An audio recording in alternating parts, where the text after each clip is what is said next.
ça marche.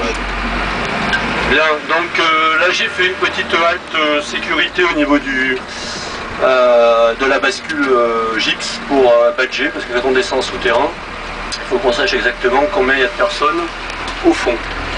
Je vais vous demander simplement d'avoir les casques sur la tête, parce que c'est les consignes chez nous. Ça évite de sortir du bus ou des véhicules en n'ayant pas de casque sur la tête, comme ça c'est fait, et on n'en parle plus. Donc là on va rentrer dans le tunnel donc ouvert en 2001, inauguré en 2001 plus exactement.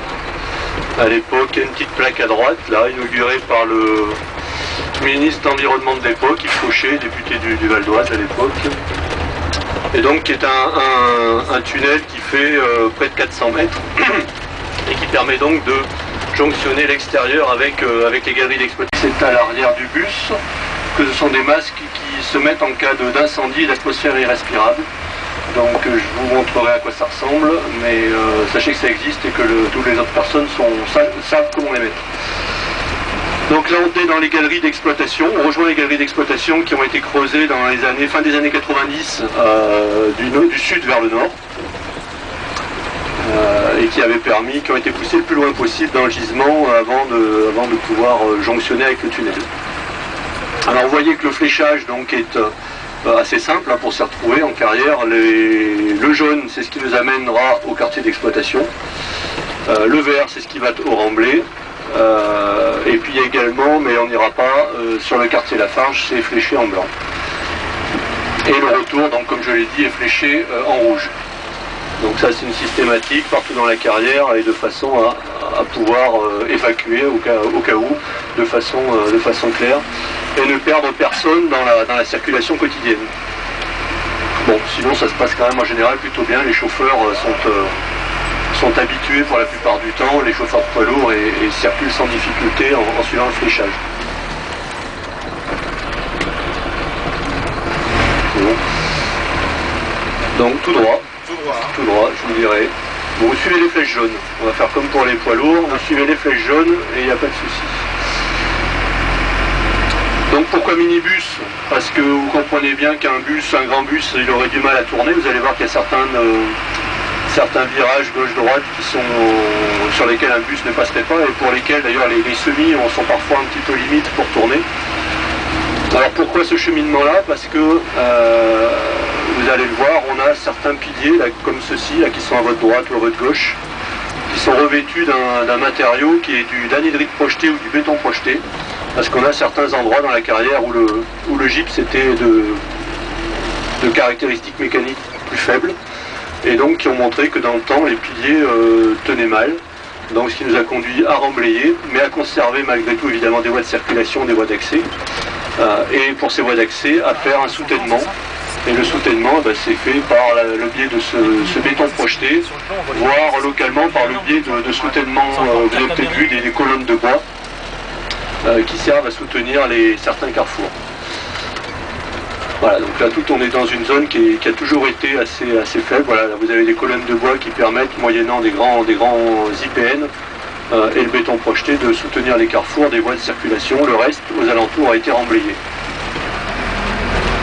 Alors on va faire à peu près 3 km, on va descendre vers le sud sur 3 km. Vous voyez que les pistes sont revêtues également, compte tenu de la circulation, nous avons été obligés de mettre un enrobé sur ces pistes de façon à garantir des conditions de circulation, sécurité et aussi avoir moins de poussière, parce que la circulation soulève beaucoup de poussière. Donc là on a 2 km de pistes à l'aller comme au retour qui sont revêtues. Là, je vous rappelle qu'on a sur ces pistes-là 150 camions de gypse et 150 à 200 camions de Remblai par jour qui circulent. Donc avec des contraintes de sécurité qui sont absolument drastiques, surtout les chauffeurs, pour que ça reste dans les clous et que ça ne soit pas le bazar, tant sur la vitesse, l'état du camion, le port des EPI, etc., etc. Les distances de sécurité, vous imaginez bien que on ne peut pas se permettre de rouler vite et sans respecter les distances de sécurité dans les galeries.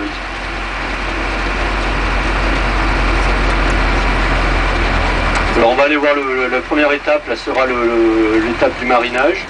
Je ferai une petite pause quand on arrivera sur le quartier, simplement pour poser le badge à la cabane de rassemblement. Hein, l'endroit où je poserai le badge, c'est le point de rassemblement, cas d'évacuation. Et je mettrai le badge avec la liste des noms pour que le chef d'équipe et le responsable d'évacuation sachent combien il y a de personnes dans le minibus.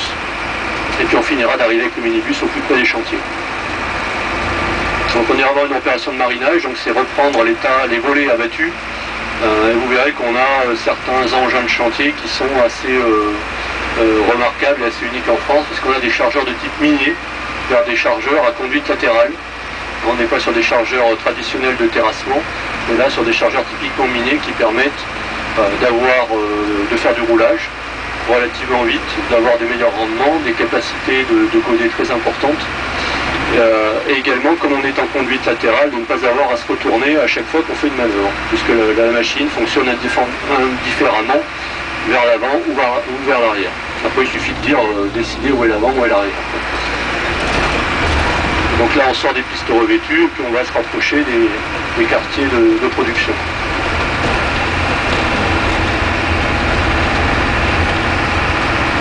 Donc là, vous allez ralentir un petit peu. Et puis on va tourner à gauche. Vous voyez le panneau blanc là? Vous allez tourner à gauche. Voilà, prochaine à gauche. Tout de suite à gauche. Voilà, VL.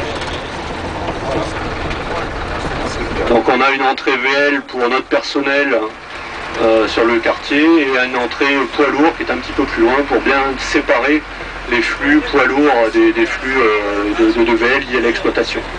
Là, allez-y, faites attention, mais ils ont un stop normalement. Voilà, tout droit. La circulation reste un des dangers en carrière, hein, donc il y a des règles très strictes de circulation sur les quartiers. Et donc comme nous allons être piétons également à proximité de machines, je veux vraiment respecter les règles de sécurité et de rester groupés autour de moi, parce que les piétons sont pas, il n'y a pas de piétons sur nos quartiers de production, tous les ouvriers sont sur des machines, donc le piéton est forcément quelqu'un d'exposé.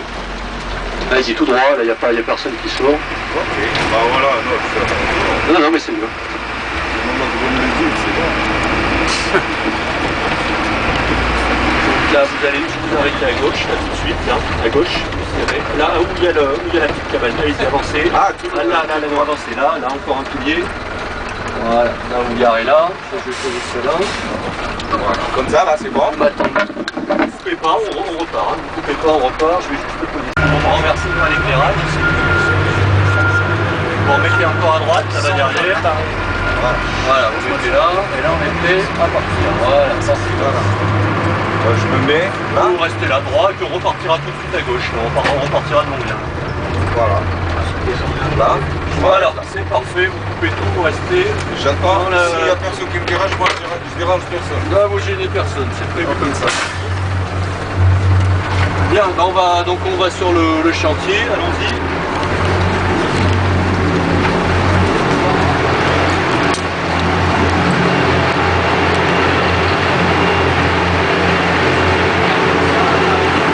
Voilà, poussière.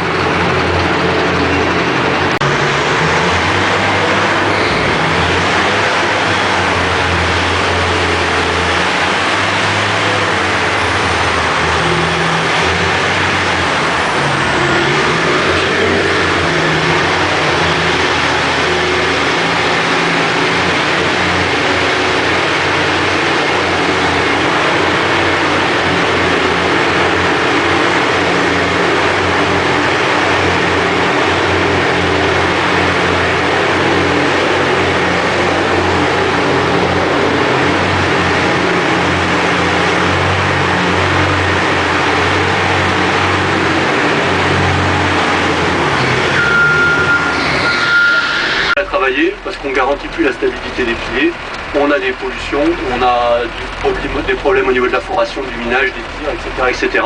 Ça devient très compliqué. Donc en général, les zones de dissolution naturelle, on en fait le tour, mais on ne cherche pas à les franchir.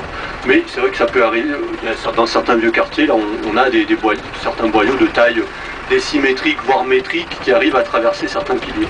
Mais en général, on évite ce genre de secteur qui nous pose plus de soucis qu'autre chose. Il y a eu des études de fait sur ces réseaux récemment? Il y a eu, récemment non, mais je sais qu'il y a eu dans les années 80, 2010 des spéléos qui avaient exploré, en particulier le côté de Villiers-Adam, des réseaux qui mettaient d'ailleurs en communication Villiers-Adam et nos chantiers. Ils sont devenus quoi ces réseaux? Compte tenu que ça a été remblayé, les réseaux ont été enterrés avec, si je peux dire. Mais on ne s'est jamais trop aventuré dans les zones, comme je vous dis, dans les zones qui sont très affectées par les réseaux karstiques. Si vous en trouviez, il y a une procédure d'étude qui est prévue ou pas? Non, il n'y a pas de... Est-ce que nous, on aurait notre place ou pas? Vous qui... Ah, vous en tant que spéléo. Oui. En tant que spéléo.